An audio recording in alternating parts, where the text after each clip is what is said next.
Hello students, हम लोग atoms and molecules के एनसीईआरटी के न्यूमेरिकल्स कर रहे हैं। तो चलिए आज भी हम कुछ न्यूमेरिकल्स ही कंप्लीट करेंगे। तो मैं अपनी एनसीईआरटी बुक ले आई हूँ, आप भी अपनी एनसीईआरटी बुक चाहें तो खोल सकते हैं। This is on the page number 44, is it okay. हम पेज नंबर 44 के एनसीईआरटी के आउट टेक्स्ट क्वेश्चन कर रहे हैं, राइट। तो चलिए शुरू करते हैं। और आज जो हम क्वेश्चन स्टार्ट करने जा रहे हैं, दिस इज क्वेश्चन नंबर 8। हम 8th क्वेश्चन सॉल्व करेंगे। And according to this 8th question, what has to be done in the question, that is convert into mole. हमें क्या करना है? कन्वर्जन करना है। किस में कन्वर्ट करना है? हमें मोल में कन्वर्ट करना है। एंड फॉर दिस एक क्वेश्चन जो मैंने सेलेक्ट कर लिया है आपको बताने के लिए, this is part C of this question 8। Question 8 का पार्ट सी हम सॉल्व करने जा रहे हैं। And according to this the question is 22 gram of carbon dioxide. तो बहुत ध्यान से देखेंगे, 22 ग्राम ऑफ कार्बन डाइऑक्साइड। ये कार्बन डाइऑक्साइड है आपके पास में। मुझे ऐसी उम्मीद है कि आपको कार्बन डाइऑक्साइड का फॉर्मूला बहुत अच्छे से पता होगा, है ना। Carbon dioxide is CO2। और ये जो CO2 है, कार्बन डाइऑक्साइड, ये आपके पास में कितनी है?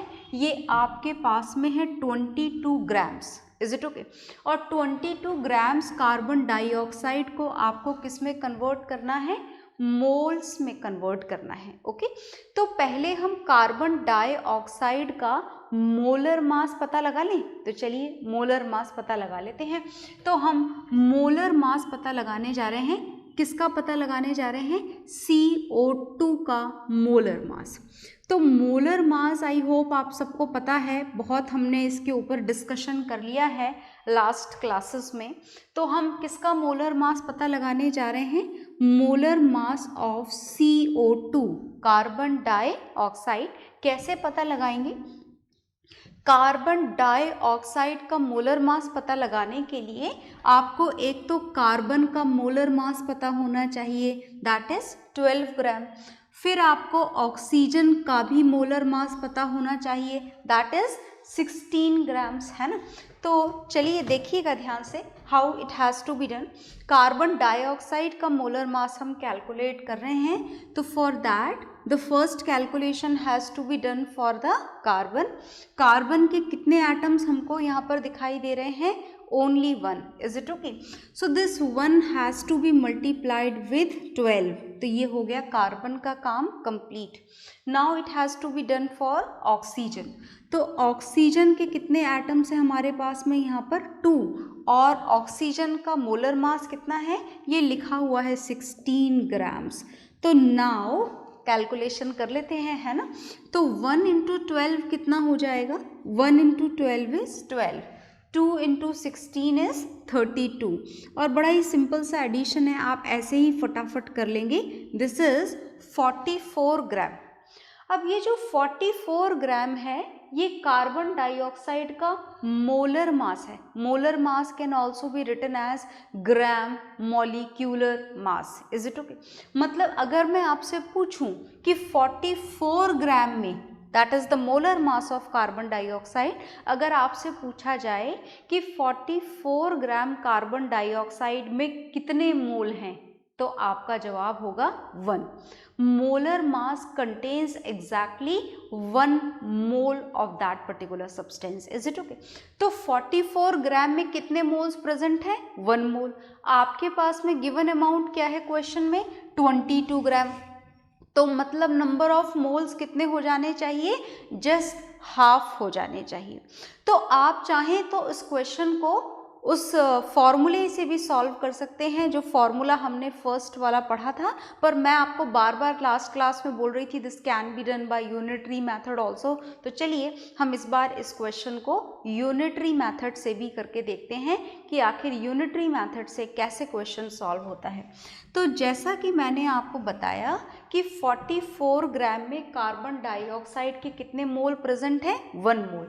Molar mass of carbon dioxide should contain 1 mole of carbon dioxide. इसका कोई रिलेशन नहीं है फिलहाल हमारे सोल्यूशन से। सो नाउ लुक हियर, तो हम लिखेंगे यहाँ पर 44 ग्राम of carbon dioxide contain how many moles of carbon dioxide is equal to 1 mole of carbon dioxide. Is it okay? ऐसा क्यों हुआ, कारण समझ में आ गया ना, क्योंकि 44 ग्राम क्या है यहाँ पर कार्बन डाइऑक्साइड का मोलर मास है, and molar mass always have 1 mole of that particular substance, but what the amount is given there in the question, so it is 22 grams. So let us find the number of moles in 22 grams of carbon dioxide. For that the question has to be done in this way. Now therefore 22 gram of carbon dioxide will contain how many moles? Do you know how to solve it? Yes, we know it well. Look here, this 1 divided by 44 and has to be multiplied with 22. Is it okay? 1 divided by 44 into 22. तो चलिए देख लीजिए, ये 22 से 44 2 times cancel हो जाएगा and half mole of carbon dioxide will be there. Half mole of carbon dioxide is there if you have 22 gram of carbon dioxide. तो आपको सिर्फ क्वेश्चन सॉल्व नहीं करना है, क्वेश्चन सॉल्व करा फटाफट से आंसर ले आए, सिर्फ वो काम नहीं करना है। Try to learn this mole concept conceptually. आपके कॉन्सेप्ट क्लियर होने चाहिए so that you will be able to solve the different type of questions. Is it okay? It is not at all compulsory that the questions will be according to the same pattern as they are in the NCERT book. It may be different. So for the different questions, concept should be clear, right? So look here. तो हमें क्या समझ में आया? If 44 grams of carbon dioxide is having 1 mole of carbon dioxide, then definitely 22 gram, which is exactly half of the 44 gram, so that will have half mole of carbon dioxide in it. So you note it down, note down this question, then we will solve another question from the same book NCERT. Okay?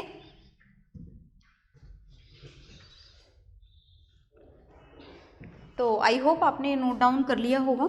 Note down तो आपको ज़रूर करना है ताकि इस question के अलावा आपको जितने भी क्वेश्चन मिले आप उन सबको बहुत ही बेहतर तरीके से सॉल्व कर पाएँ, and for that note down is compulsory, है ना।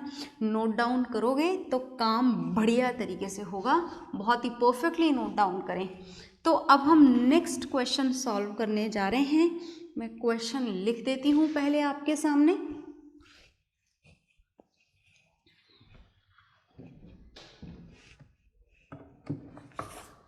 हाँ जी, तो जो क्वेश्चन मैं आपको बताने जा रही हूँ, this is question number 9th. Question 8th one part is done and now we are going to solve this question number 9th, and this is question number 9th part B मैं आपको बताने जा रही हूँ, है ना। इसमें हमें क्या करना है देखिएगा ध्यान से। क्वेश्चन मैं लिख रही हूँ आपके सामने, अगर आपने बुक खोल रखी है तो आप मुझसे पहले सॉल्व कर लिया करें, बड़ा मज़ा आएगा। तो देखिएगा ध्यान से। According to this question, what is the mass, mass calculate करना है हमें, and what is the mass of 0.5, what is the mass of 0.5 mole of water molecules. So this is the question in front of us, है ना, ये हमारा question है। तो चलिए क्वेश्चन को सॉल्व करते हैं, बुक रख देते हैं पहले, देखिएगा ध्यान से।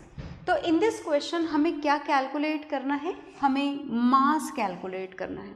कितने मोल हैं आपके पास में? आपके पास में है 0.5 मोल, और किसके मॉलिक्यूल्स हैं आपके पास में? Water molecule. अब मैं आपको फॉर्मूले वाले मेथड से बता देती हूँ, आप यूनिटरी मेथड से भी ट्राई करिएगा। ओके, तो जो जो गिवन है हम नोट डाउन कर लेते हैं। हम सॉल्व करने जा रहे हैं इस क्वेश्चन को, और देखिएगा ध्यान से, हमें कैलकुलेट क्या करना है, यहाँ पर मास कैलकुलेट करना है। तो मास लिख करके आप क्वेश्चन मार्क लगा दीजिए। फिर है यहाँ पर 0.5 मोल्स, मतलब number of moles are given here in the question. Number of moles are given here. How many moles are there? 0.5 moles. अच्छा, 0.5 मोल्स का मतलब तो समझते हो ना, 0.5 का मतलब होता है हाफ। तो half mole of water molecules are there with us. Okay, अब देखिए मॉलिक्यूल किसके हैं यहाँ पर? वाटर के। क्या आपको वाटर का फॉर्मूला पता है? डेफिनेटली पता है। What is the formula of water? ये रहा जी वाटर का फॉर्मूला, हमें बहुत पहले से पता है, बचपन से पता है, यूँ भी बोल सकते हैं हम, है ना। तो ये जो वाटर का फॉर्मूला है ये क्या है? This is H2O। क्या आपको इसका मोलर मास पता है? मोलर मास की बड़ी इंपॉर्टेंस है न्यूमेरिकल्स के अंदर, है ना। तो वाटर का मोलर मास पता है क्या? पता हो तो भी कैलकुलेट तो करना ही पड़ेगा, क्योंकि it has to be shown in the exams that you know how it is done. Okay, तो हाइड्रोजन का, उसके लिए आपको मोलर मास पता होना चाहिए। हाइड्रोजन का मोलर मास कितना होता है? 1 ग्राम। ऑक्सीजन का मोलर मास कितना होता है? 16 gram. And with the use of these two values we can calculate the molar mass of water. तो चलिए कैलकुलेट कर लेते हैं। मोलर मास ऑफ वाटर के लिए हमें कैलकुलेशन करनी है हाइड्रोजन की। So 2 atoms of hydrogen are here and 2 into 1. What is 1 here? 1 is the molar mass of hydrogen atom. Okay, plus आगे देखिएगा ऑक्सीजन का मोलर मास पता है आपको? It is there in front of you. This is 16 and how many atoms of oxygen are here? This is only 1। तो ये हमने 1 लिख दिया। And now 2 + 16 that is 18 grams. अब जैसा कि मैंने बोला कि आप इसे फॉर्मूला से भी सॉल्व कर सकते हो, अदरवाइज आपको मोल कॉन्सेप्ट भी याद होना चाहिए। मैंने लास्ट क्वेश्चन में भी यूज़ किया था, इस क्वेश्चन में भी आप यूज़ कर सकते हैं। देखिएगा ये वाटर है और 18 grams is the molar mass of water, and molar mass of any molecule, any compound, any element is having 1 mole of water molecule. 1 mole of water molecule, ये 1 mole of water molecule का mass कितना होगा? 18 ग्राम। तो अगर पानी के molecule के 1 मोल आपके पास में हो तो मास कितना होना चाहिए? 18 ग्राम्स होना चाहिए। आपके पास में कितने मोल्स हैं? 0.5 मोल्स। तो 0.5 मोल्स का मास कितना होगा? चलो मैं आपको दोबारा से यूनिटरी मेथड लगा के दिखाती हूँ। फॉर्मूला तो हम लोग यूज़ कर चुके हैं लास्ट क्लासेस में ढेर सारे, और मैं यूनिटरी मेथड से कर देती हूँ, आप फॉर्मूले से कर लेना, है ना। चलो देखो ध्यान से, तो हमें यहाँ पर पता लगा कि मास ऑफ, बहुत ध्यान से देखना, mass of 1 mole of water molecules, water molecule के 1 मोल का मास कितना है? Always equal to molar mass, और मोलर मास आपने कितना निकाला है? 18 ग्राम। पर क्वेश्चन में आपसे क्या पूछा है? क्वेश्चन में आपसे पूछा है how many moles are there? 0.5 moles. तो चलिए हम यहाँ पर 0.5 मोल्स का मास पता लगा लेते हैं। तो मास of 0.5 moles of water molecules. तो क्या आप 0.5 मोल्स का मास पता लगा सकते हैं? बिल्कुल, बहुत ही आसान है। ये जो 18 है this has to be divided by 1। ये 1 से डिवाइड करो ना करो एक ही बात है, फिर भी हम कर तो देते हैं। It has to be multiplied then with 0.5। तो हम इसको किससे मल्टीप्लाई करेंगे? 0.5 से मल्टीप्लाई करेंगे, राइट। अब ये डेसिमल यहाँ से हटा दीजिए और डेसिमल की बजाय 10 लगा दीजिए। तो 5 से ये 10 कैंसिल हो जाएगा 2 टाइम्स, और 2 से 18 कैंसिल हो जाएगा 9 टाइम्स। तो आपका आंसर आ जाएगा 9 ग्राम्स। क्या आ गया आपका answer? 9 grams. So if you have 0.5 mole of water molecule, then mass will be 9 gram. Simple है ना जी कैलकुलेशन। 1 मोल हो तो 18 ग्राम, आधा मोल कर दिया आपने, 0.5 का मतलब क्या होता है, हाफ मोल। हाफ मोल होगा, नंबर ऑफ मोल्स हाफ हो गए तो मास भी हाफ हो जाएगा। 18 ग्राम से सीधे 9 ग्राम्स रह गया। तो आप इसे नोट डाउन कर लीजिए।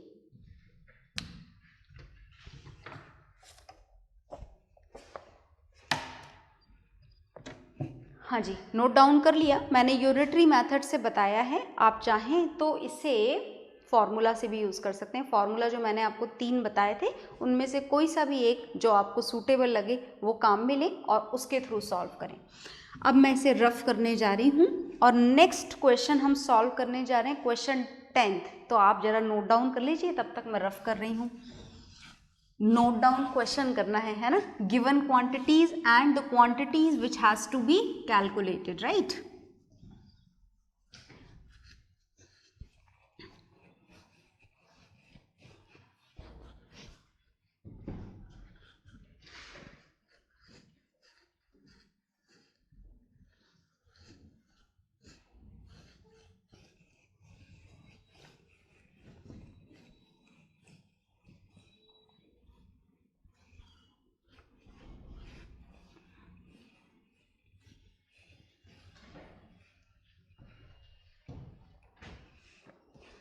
तो मैंने जैसा कि आपको बोला कि हम क्वेश्चन 10th सॉल्व करेंगे, तो चलिए मैं क्वेश्चन 10th लिखने जा रही हूँ।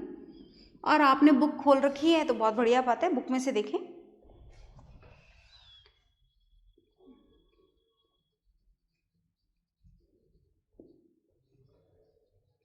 According to the question, calculate the number of molecules. Calculate the number of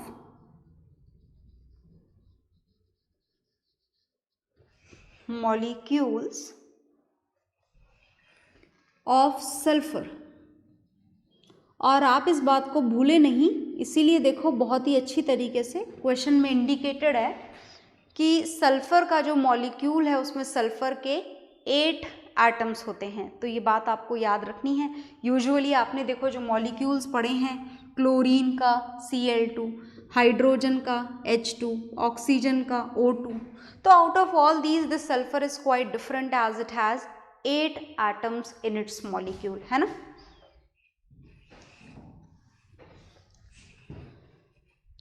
Calculate the number of molecules of sulfur present in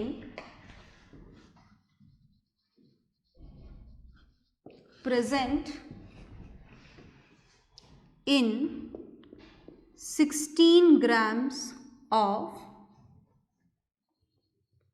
solid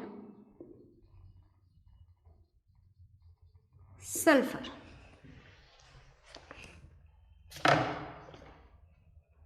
तो चलिए इस क्वेश्चन को सॉल्व करते हैं हम।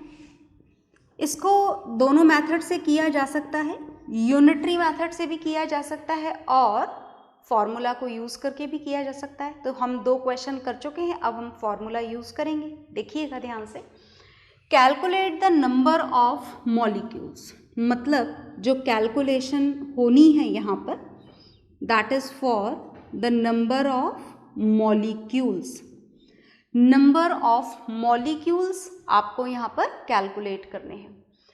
सल्फर का मॉलिक्यूल यहाँ पर गिवन है S8 और गिवन है यहाँ पर सॉलिड सल्फर का मास, मतलब given mass, given mass of sulphur. Sulphur का मास जो यहाँ पर गिवन है दैट इज 16 ग्राम्स। क्या इससे काम चल जाएगा? नहीं, हमको मोलर मास भी पता होना चाहिए। तो मोलर मास हम कैलकुलेट कर लें। मोलर मास हमें S8 मॉलिक्यूल के लिए कैलकुलेट करना है और उसके लिए आपको सल्फर के एटम का मोलर मास पता होना चाहिए।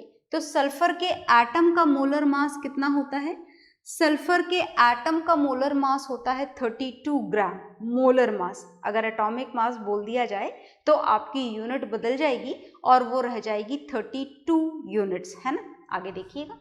Now molar mass molar mass of S8 is equal to 8 into 32। अब आप मल्टीप्लाई कर सकते हैं, मुझे पता है अच्छी तरीके से। This is 256 grams. ये आ गया मोलर मास ऑफ सल्फर। हमें क्या पता लगाना है? हमें पता लगाना है नंबर ऑफ मॉलिक्यूल्स, जिसे आप नंबर ऑफ पार्टिकल्स भी बोल सकते हैं फॉर्मूले के अकॉर्डिंग। तो क्या आपको एवोगैड्रो नंबर की वैल्यू याद है? बिल्कुल याद होगी आपको। Avogadro number is 6.022 into 10⁻23। मैंने आपको पहले भी बहुत बार बोला है, दोबारा याद दिला देती हूँ। In some of the books this is 6.023, so both are right, 6.022 और 23 they both are correct। तो इन वैल्यूज़ के साथ में जो फॉर्मूला हमें काम में लेना है वो मैं बताने जा रही हूँ आपको। उससे पहले हम ये सल्फर यहाँ से हटा देते हैं as we need some space to solve the question। देखिएगा ध्यान से, है ना। ये जो एवोगैड्रो नंबर है ये लिख दिया है मैंने आपके सामने। अब जो फॉर्मूला हम काम में लेंगे वो कौन सा काम में लेंगे? फॉर्मूला हम काम में लेंगे given mass upon molar mass. Third relation जो हमने पढ़ा था वो वाला फॉर्मूला हम यहाँ पर काम में लेने जा रहे हैं, is equal to given number of particle which are not given here. तो हम लिखेंगे यहाँ पर नंबर ऑफ पार्टिकल्स भी लिख सकते हैं और नंबर ऑफ मॉलिक्यूल्स भी लिख सकते हैं, and has to be divided with the Avogadro number। Okay, चलिए आगे। तो अब आपको कैलकुलेशन करनी है इसकी, नंबर ऑफ मॉलिक्यूल्स की। तो उसके लिए ये जो गिवन मास है, ध्यान से देखिए, given mass upon molar mass, ये किससे मल्टीप्लाई हो जाएगा? ये मल्टीप्लाई हो जाएगा एवोगैड्रो नंबर से, है ना। ये एवोगैड्रो नंबर क्रॉस मल्टीप्लाई होकर ऊपर चला गया और कैलकुलेशन हो जाएगी आपकी नंबर ऑफ मॉलिक्यूल्स की, सल्फर के नंबर ऑफ मॉलिक्यूल्स। तो वैल्यू सब्स्टिट्यूट कर देते हैं सारी। यहाँ पर गिवन मास कितना है सल्फर का? 16 ग्राम्स। Is it okay? और मोलर मास हमने सल्फर का कितना निकाला है? ये लिखा हुआ 256 ग्राम्स। तो लिख देते हैं इस वैल्यू को यहाँ पर 256 ग्राम्स इनटू एवोगैड्रो नंबर। तो हम वो भी वैल्यू यहाँ पर सब्स्टिट्यूट कर देते हैं। This is 6.023 into 10⁻23। और इससे कैलकुलेशन किसकी होने वाली है? इससे कैलकुलेशन होने वाली है नंबर ऑफ सल्फर मॉलिक्यूल्स की, राइट। तो चलिए कैलकुलेशन करते हैं। और कैलकुलेशन के लिए यहाँ पर इसको जितना आप सिंप्लीफाई, अच्छा हमने यहाँ पर 6.022 लिया था, इसको 22 ही लिखे रहने देते हैं, है ना। कुछ कारण है, कारण आपको बताएंगे। इसको 2 के टेबल से आप कैंसिल कर दें। 2 के टेबल से ये 8 टाइम्स कैंसिल हो जाएगा और ये भी कैंसिल हो जाएगा 1 2 8 times. Is it okay? Further और कैंसिलेशन के चांसेस हैं और कैंसिल कर देते हैं। दोबारा से आप इसे 4 के टेबल से भी कैंसिल कर सकते हैं। ये 4 के टेबल से 2 टाइम्स कैंसिल हो जाएगा और ये कैंसिल हो जाएगा 3 4 3 जा 12 एंड 4 2 जा 8। एक बार और कैंसिल कर दें और एक बार और कैंसिल करने से ये वैल्यू आपको यहाँ पर मिल जाएगी 16। अब देखिए मैंने 6.023 से 6.022 लिख दिया। कारण क्या था?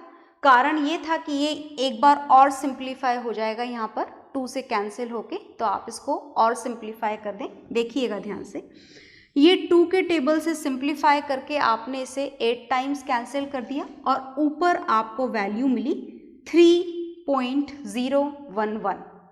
तो फिलहाल ये वैल्यू आप लिखें यहाँ पर। ये नंबर ऑफ मॉलिक्यूल्स की कैलकुलेशन चल रही है। This is 3.011 divided by 8 into 10⁻23। आप इसे ऐसे फ्रैक्शन की फॉर्म में नहीं छोड़ सकते हैं। नंबर ऑफ मॉलिक्यूल्स आपको यहाँ पर कैलकुलेट करने पड़ेंगे। Is it okay? तो ये डिवाइड हमको यहाँ पर करना पड़ेगा, पर उससे पहले आप इसे नोट डाउन कर लीजिए। ओके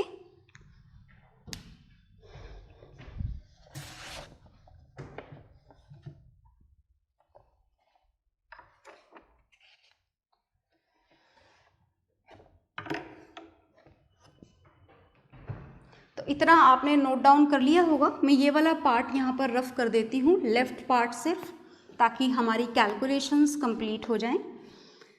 तो सिर्फ एक डिवीज़न जो है वो आपका बाकी है यहाँ पर, तो उस डिवीज़न को आप कर लें। तो डिवाइड जो आपको करना है वो करना है 3 पॉइंट, इसको आप इग्नोर करें, एज इट इज़ रहने दें, और इस नंबर को आप यहाँ पर डिवाइड कर लें। तो डिवाइड हम यहाँ पर कर लेते हैं साइड में। आपको क्या डिवाइड करना है, हालांकि कैलकुलेशन तो आपको राइट साइड में करनी चाहिए, पर मैं यहाँ करके दिखा रही हूँ, आप ऐसे मत करिएगा, है ना, आप राइट साइड में करिएगा रफ कॉलम बनाकर।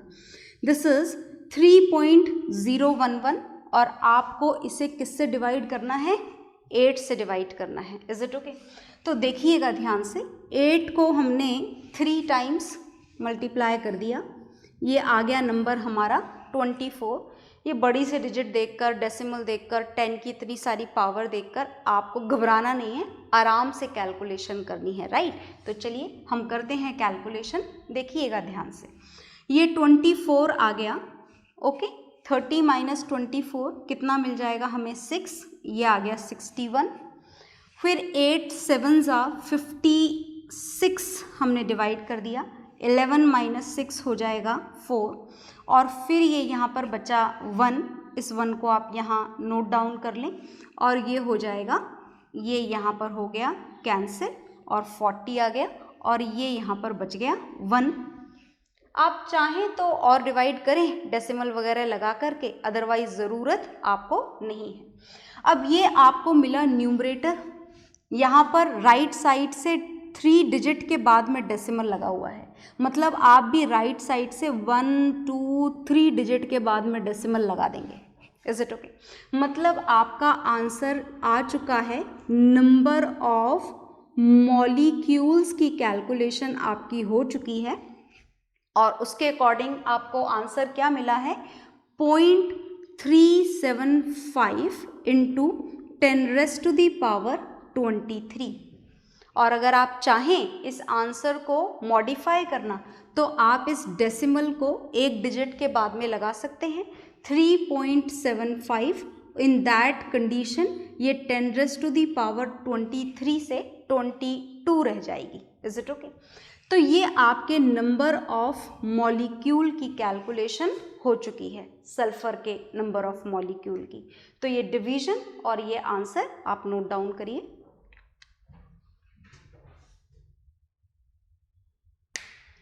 तो ये आपने नोट डाउन कर लिया होगा। इसके बाद में हम मोल कॉन्सेप्ट के कुछ और क्वेश्चंस करेंगे, but that will do in the next class. Okay, bye everyone.